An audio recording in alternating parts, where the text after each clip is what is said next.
Assalomu alaykum hurmatli yurtdoshlar. Bugun men sizlarga pensiya olayotgan har bir inson uchun juda muhim bo'lgan masalani tushuntirib bermoqchiman. Gap shundaki, oktyabrdan boshlab ayrim pensionerlarning pensiya to'lovlari yangi ma'lumotnoma taqdim etilmagani sababli vaqtincha to'xtatilishi yoki bloklanib qolishi mumkinligi haqida ogohlantirishlar ko'paymoqda. Bu mavzu faqat 1-2 odamga emas, pensiya nafaqa ijtimoiy to'lov oladigan minglab oilalarga bevosita ta'sir qilishi mumkin. Shuning uchun men bugun masalani oddiy tilda kim xavotir olishi kerak, kimga bu tegishli emas, qanday hujjat kerak bo'lishi mumkin, qayerga murojaat qilish kerak, nimalarni oldindan tekshirib qo'yish zarur, hammasini birma-bir tushuntiraman. Videoni oxirigacha ko'ring. Chunki ko'pchilik aynan mayda ko'rgan bir xato sababli pulini vaqtida ola olmay qoladi. Kanalga hoziroq obuna bo'ling, videoga like bosing. Chunki bunday ogohlantirishlar vaqti yetib borsa, odamlar ortiqcha yugur-yugurdan qutuladi. Avval pensiya olish tartibi ko'pchilik uchun ancha oddiy ko'rinardi. Fuqaro pensiyaga chiqqan, hujjatlari bir marta rasmiylashtirilgan. Bank kartasi yoki pochta orqali har oy pulini olib kelgan. Agar yashash joyi o'zgarmasa, oilaviy holatida katta o'zgarish bo'lmasa, chet elga uzoq muddat chiqib ketmasa yoki boshqa imtiyozga ta'sir qiladigan holat yuz bermasa, ko'pchilik yillar davomida bir xil tartibda pensiyasini olib kelgan. Lekin oxirgi yillarda davlat idoralari orasida elektron ma'lumot almashinuvi kuchaydi. Pensiya jamg'armasi, mahalla, soliq, FHDYO, banklar, bandlik organlari, tibbiy ijtimoiy ekspertiza, kadastr va boshqa tizimlar o'zaro ma'lumot tekshiradigan bo'ldi. Buning yaxshi tomoni bor. Odam har safar qog'oz ko'tarib yurmaydi. Ortiqcha hujjat so'ralmasligi kerak. Ammo amalda bir muammo chiqadi.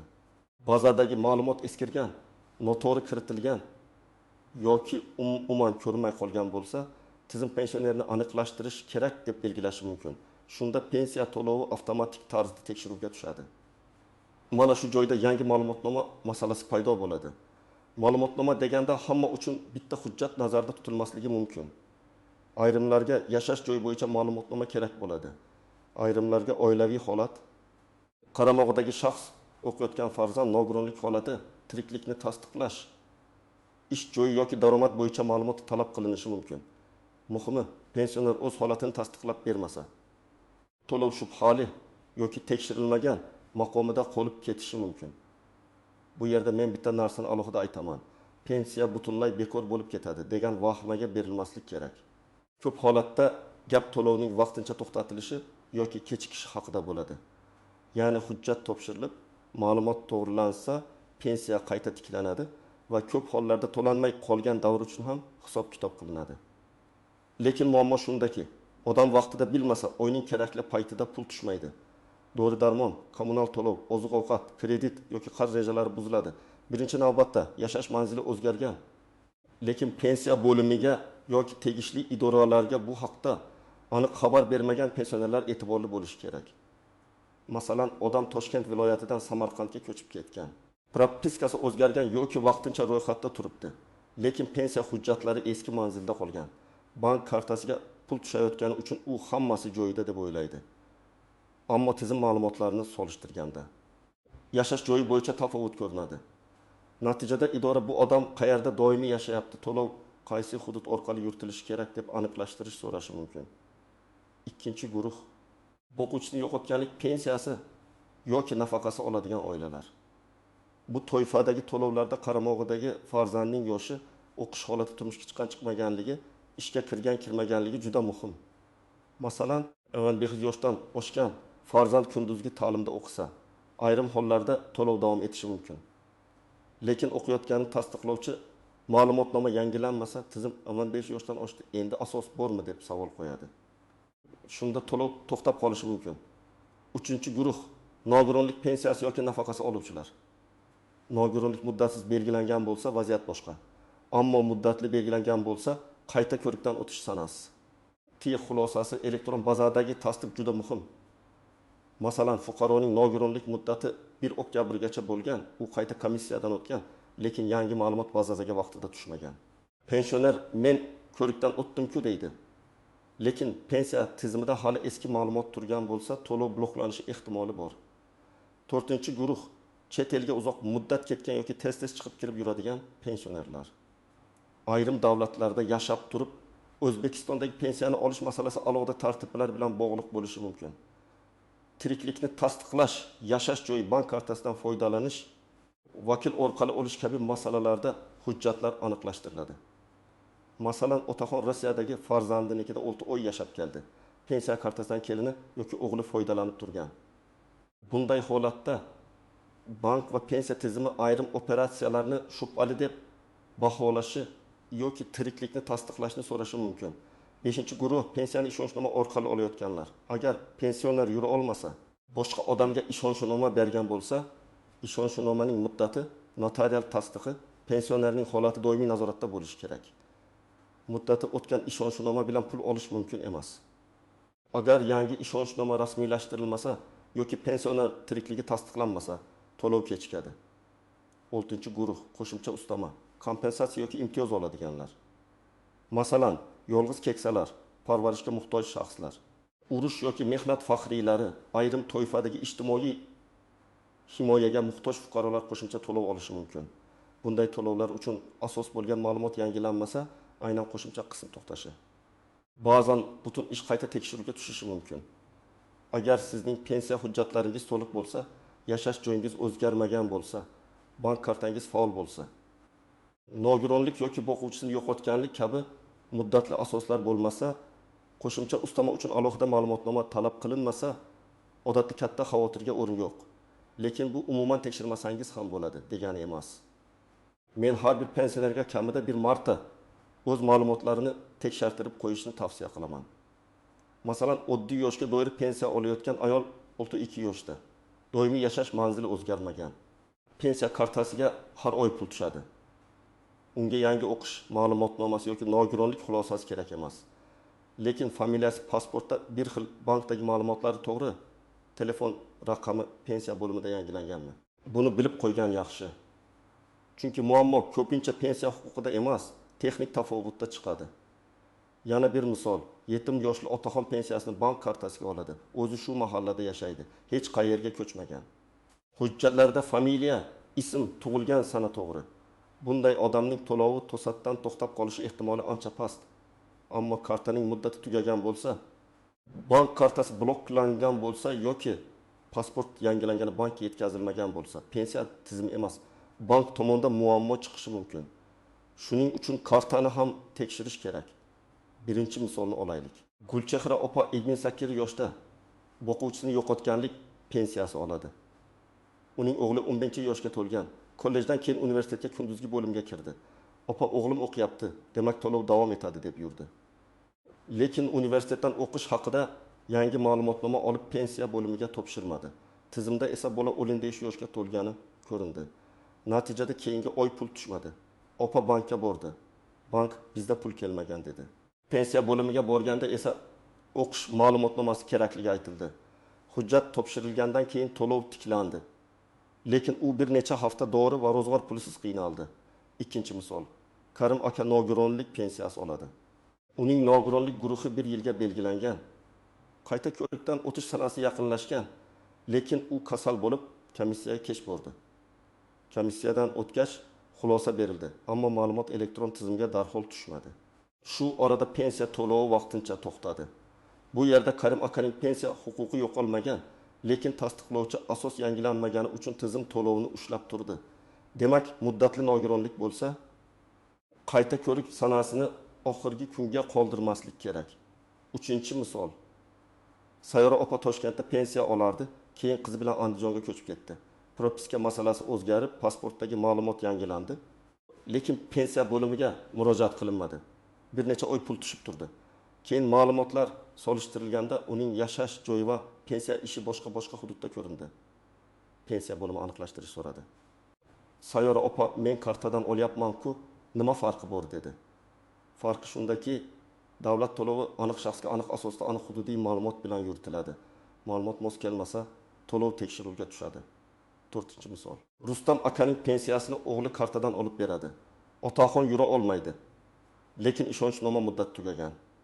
Bankomatdan pul yechish davom etayotgan bo'lsa ham rasmiy tekshiruvda savol tug'iladi. Pensiyalarning o'zi tirikmi? pulni kim olayapti, vakolat bormi? Bunday holatda yangi ishonchnoma yoki pensionerning tirikligi va holatini tasdiqlash talab qilinishi mumkin. Shu sababli qarindoshlar pul tushyapti.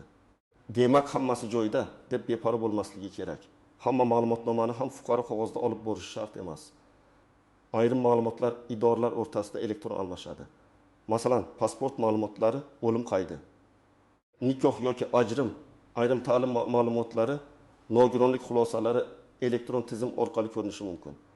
Lekin amaliyotda elektron ma'lumot kechikishi, noto'g'ri biriktirilishi yoki umuman aks etmasligi mumkin. Shunda fuqaro qonun bo'yicha so'ramasligi kerak edi deb turib olsa ham to'lov kechikishidan o'zi aziyat chekadi. Men bunday vaziyatda tortishishni emas, avval ma'lumotni aniqlashtirib, yozma murojaat qilib, hujjat qabul qilinganini tasdiqlatib olishni maslahat beraman. Yana bir nozik shart. Ba'zi pensionerlar pensiya bilan birga ish haqi ham oladi. Ishlayotgan pensionerlar uchun ayrim ustamalar yoki to'lovlar boshqa tartibda hisoblanishi mumkin. Agar ishga kirganlik yoki ishdan chiqqanlik ma'lumoti vaqtida aks etmasa, ortiqcha to'lov yoki kam to'lov paydo bo'ladi. Keyin davlat sizga ortiqcha to'langan deb qaytarishni talab qilishi mumkin. Masalan, odam 2 oy ishlaganini yashirmagan, lekin tizimda ma'lumot kech tushgan. Keyin hisob-kitob qayta ko'riladi. Shuning uchun ish joyi o'zgarsa, pensiya bo'limiga xabar berish foydadan xoli emas. Yana bir muammo bank kartasi bilan bog'liq. Odam pensiyam bloklandi deydi. Aslida pensiya tushgan, lekin karta muddati tugagan. Bank xavfsizlik sababli kartani bloklagan yoki plastik karta boshqa hisobga ulangan bo'ladi. Shuning uchun birinchi navbatda bankdan pensiya kelgan-kelmagani aniq so'rash kerak. Agar bank mablag' kelmagan desa, pensiya bo'limiga boriladi. Agar bank mablag' kelgan, lekin karta muammoli desa, bank kartasini almashtirish yoki hisobni faollashtirish kerak. Yana bir istisno, pensioner kasalxonada yotgan bo'lishi, harakatlana olmasligi yoki uzoq qishloqda yashashi mumkin. Bunday holatda yaqin qarindoshlar yordam berishi, ishonchnoma rasttirish yoki tegishli idoradan uyga kelib ko'rish tartibi bor yo'qligini so'rashi kerak. Men qarindoshlarga shuni aytaman. Keksa odamning pensiyasi bilan bog'liq masalada oxirgi kunga qoldirish eng katta xato. Chunki bir hujjatni olish uchun ba'zan mahalla, poliklinika, bank va pensiya bo'limi o'rtasida bir necha marta borib kelishga to'g'ri keladi. Eng ko'p uchraydigan xatolardan biri ism, familiya yozilishdagi farq. Masalan, pasportda O'g'iloy deb yozilgan, bankda Uguloy deb kiritilgan. Eski hujjatda esa boshqa imlo ishlatilgan. Bitta harf farqi ham elektron tizimda mos kelmaslikka olib kelishi mumkin. Tug'ilgan sana, JSHIR, pasport seriyasi, telefon raqami, yashash manzili ham xuddi shunday muhim. Ikkinchi xato. Odam hujjat topshirdim deb o'ylaydi, lekin qabul qilinganini tasdiqlovchi dalil olmaydi. Men doim shuni tavsiya qilaman. Pensiya bo'limiga yoki boshqa idoraga hujjat topshirsangiz, ariza raqamini, qabul qilingan sana va mas'ul xodim ma'lumotini yozib oling. Agar elektron murojaat qilsangiz, ariza raqamini saqlang. Ertaga to'lov kechiksa, men bergandim degan gapdan ko'ra, ariza raqami ancha kuchli dalil bo'ladi. Uchinchi xato. Qarindoshlar pensionerning kartasidan foydalanadi, lekin rasmiy vakolatni e'tiborsiz qoldiradi. Hayotda buni tushunish mumkin. Ota-onaga farzand yordam beradi. Lekin pul davlat to'lov bo'lgani uchun huquqiy tartib ham bo'lishi kerak.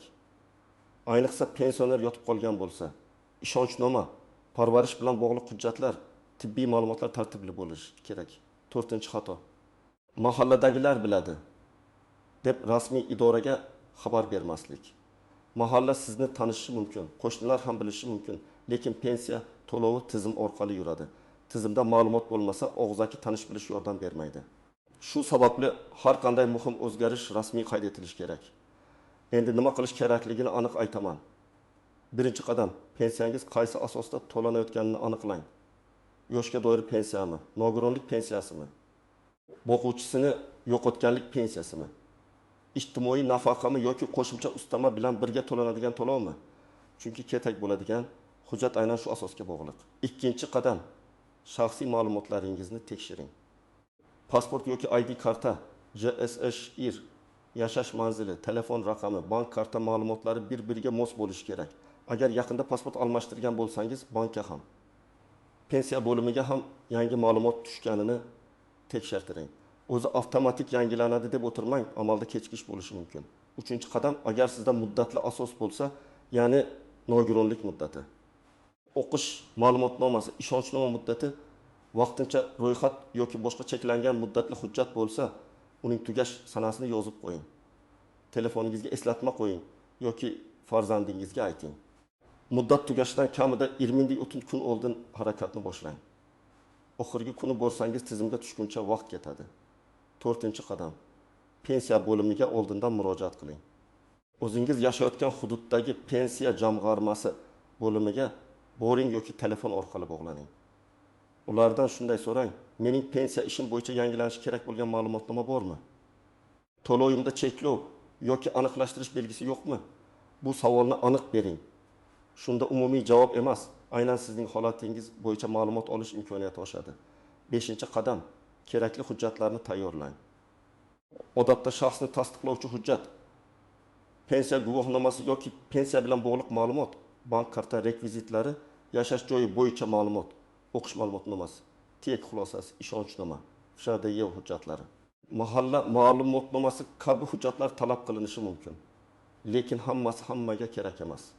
Siz o'z holatingizga tegishlisini aniqlab oling. 6-qadam. Ariza yozganda mazmunini to'g'ri yozing. Mening pensiya to'lovlarim uzluksiz davom etish uchun shaxsiy ma'lumotlarimni yangilab berishingizni va pensiya ishim bo'yicha aniqlashtirish mavjud bo'lsa, yozma ravishda ma'lum qilishingizni so'rayman. Agar to'lov to'xtagan bo'lsa, pensiya to'lovim qaysi sababga ko'ra to'xtatilganini tushuntirib berishingizni, zarur hujjatlar ro'yxatini taqdim etishingizni va hujjatlar topshirilgandan so'ng to'lovni qayta tiklashni so'rayman. Ariza sotda aniq va dalil bo'lishi kerak. 7-qadam. Bankni alohida tekshiring. Kartangizning amal qilish muddati tugamaganmi? SMS xabarnoma ishlayaptimi?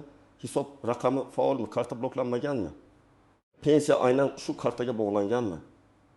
Agar karta almashtirilgan bo'lsa, yangi karta rekvizitlari pensiya to'lov tizimiga to'g'ri ulanganini tekshiring. 8-qadam. Agar qarindoshingiz pensiya olsa, unga yordam bering. Ko'p keksali elektron tizim, ariza, bank rekviziti, ma'lumotnoma degan narsalarni tushunmaydi. Farzandlar, nevaralar, qo'shnilar yordam berish kerak. Lekin yordam rasmiy tartibda bo'lsin. Agar siz pensioner nomidan ish yuritayotgan bo'lsangiz, ishonchnoma masalasini hal qiling. 9-qadam. Hech kimga karta parolini bermang. Pensiya bloklanadi, ochib beramiz, ma'lumotnoma chiqaramiz deb telefon qiladigan firibgarlar ham bo'lishi mumkin. Davlat idorasi sizdan karta pin kodi, SMS kodi yoki bank ilovasi parolini so'ramaydi. Agar kimdir shunday ma'lumot so'rasa, bu xavfli. Pensiya masalasi faqat rasmiy idora, bank bo'limi yoki ishonchli davlat xizmatlari orqali hal qiling. 10-qadam. To'lov kechiksa, kutib o'tirmang. Birinchi kuniyoq bankdan tekshiring, keyin pensiya bo'limiga murojaat qiling. Sababini yozma so'rang. Og'zaki keyin tushadi degan javob bilan cheklanib qolmang. Chunki kechikish sababi hujjat bo'lsa, siz hujjat topshirmaguningizcha muammo o'z-o'zidan hal bo'lmasligi mumkin. Men alohida ogohlantiraman. Ijtimoiy tarmoqlardagi har bir xabarga ko'r-ko'rona ishonmang. 10 oktyabrdan hammaning pensiyasi bloklanadi degan gap noto'g'ri bo'lishi mumkin. To'g'ri yondashuv shuki, hamma vahimaga tushmasin. Lekin xavf guruhidagilar hujjatini tekshirsin. Aynan shuning uchun men bugun kimlar xavotir olishi kerak, kimlar kamroq xavotir olishi mumkin deb ajratib tushuntiryapman. Ikkinchi noto'g'ri ish, hujjatni soxtalashtirish yoki tanish orqali hal qilmoqchi bo'lish. Bu juda xavfli. Pensiya tizimida ortiqcha yoki asossiz to'lov aniqlansa, keyin qaytarish talabi qo'yilishi. Jarima yoki boshqa huquqiy oqibatlar kelib chiqishi mumkin. Eng to'g'ri yo'l qonuniy hujjat, rasmiy ariza, aniq javob. 3-noto'g'ri ish, bir oy tushmasa keyingi oy qo'shib tushar deb beparvo bo'lish. Ha, ayrim holatda keyin qayta hisoblanadi. Lekin sabab aniqlanmasa, 1 oy emas, 2 oy ham cho'zilishi mumkin. Ayniqsa nogironlik o'qish ma'lumotnomasi, tiriklikni tasdiqlash kabi masalalarda vaqt muhim. 4-noto'g'ri ish, idorada janjal qilish. Men tushunaman, pensiya kechiksa odam asabiylashadi. Lekin amalda sizga kerak bo'ladigan janjal emas, aniq sabab va aniq hujjat ro'yxati. Xodimdan shuni so'rang: qaysi band bo'yicha to'xtagan? Qaysi hujjat yetishmayapti? Qachon topshirsam? Qachon tiklanadi? Arizam raqami nechi? Ana shu savollar natija beradi. Agar sizda pensiya tushmay qolgan bo'lsa, birinchi navbatda sanani aniqlang. Odatda sizga qaysi kuni tushardi? O'sha sana o'tdimi yoki hali banklararo kechikish bo'lishi mumkinmi? Keyin bankdan yozma yoki kamida aniq og'zaki ma'lumot oling. Mablag' kelganmi yoki yo'qmi? Agar kelmagan bo'lsa, pensiya bo'limiga boring. Pensiya bo'limida menga pul tushmadi deb umumiy gapirmang. Shaxsiy hujjatingizni ko'rsatib, pensiya to'lovim to'xtatilgan bo'lsa, sababini ayting, qanday hujjat kerakligini yozib bering deb so'rang. Agar sabab yangi ma'lumotnoma bo'lsa, qaysi ma'lumotnoma ekanini aniqlang. Yashash joyimi, o'qish joyimi, nogironlik xulosasimi, bank rekvizitimi, ishonch umumi, shuni bilmasdan turib muammoni hal qilib bo'lmaydi. Hujjatni topshirgandan keyin qabul qilinganini tasdiqlang. Qachon ko'rib chiqiladi deb so'rang. Agar belgilangan muddatda javob bo'lmasa, qayta murojaat qiling. Zarur bo'lsa, yuqori turuvchi tashkilotga yoki virtual qabulxonaga murojaat yozing. Murojaatda hissiyot emas, faktlar bo'lsin. Ism, familiya, yashir, manzil, pensiya turi, to'lov to'xtagan sana, topshirilgan hujjatlar, ariza raqami. Menimcha, eng to'g'ri yondashuv shuki, har bir pensioner o'z hujjat papkasini tartibga keltirib qo'ysin. Pasport nusxasi, pensiya hujjati, bank rekviziti, oxirgi ma'lumotnomalar, nogironlik xulosasi, o'qish ma'lumotnomasi, ishonchnoma. Ariza nusxalari bitta joyda tursin. Shunda muammo chiqqanda odam sarosimaga tushmaydi. Bugungi mavzuning asosiy mazmuni shuki, 10 oktyabrdan keyin ayrim pensionerlar yangi yoki yangilangan ma'lumotnoma taqdim etmagani uchun pensiya to'lovi kechikishi, vaqtincha to'xtashi yoki tekshiruvga tushishi mumkin. Bu hammaning pensiyasi bir kunda bo'loqlanadi degani emas. Lekin yashash joyi o'zgarganlar, nogironlik muddati borlar, boquvchisini yo'qotganlik pensiyasi oluvchilar, o'qish ma'lumotnomasi kerak bo'lganlar, ishonchnoma orqali pensiya olayotganlar, chet elga uzoq muddat ketganlar va qo'shimcha ustama oluvchilar albatta oldindan tekshirishi kerak. Men sizga tavsiya qilaman, bugunoq hujjatlaringizni ko'rib chiqing. Bank kartangizni tekshiring, pensiya bo'limidan ma'lumot oling. Kerakli ma'lumotnomalarni oxirgi kunga qoldirmang. 1 soat vaqt ajratsangiz, keyin 1 oy pensiyasiz qolish xavfini kamaytirasiz. Agar sizning hududingizda ham pensiya yoki ma'lumotnoma bo'yicha ogohlantirish berilgan bo'lsa, izohlarda yozib qoldiring. Qaysi hujjat so'ralyapti? Qaysi toifadagi pensionerlarga aytilyapti? Boshqalar ham bilsin. Videoga like bosing, kanalga obuna bo'ling va yaqinlaringizga yuboring. Ayniqsa ota-onasi, buvisi, bobosi pensiya oladiganlar bu ma'lumotni albatta ularga tushuntirib qo'ysin.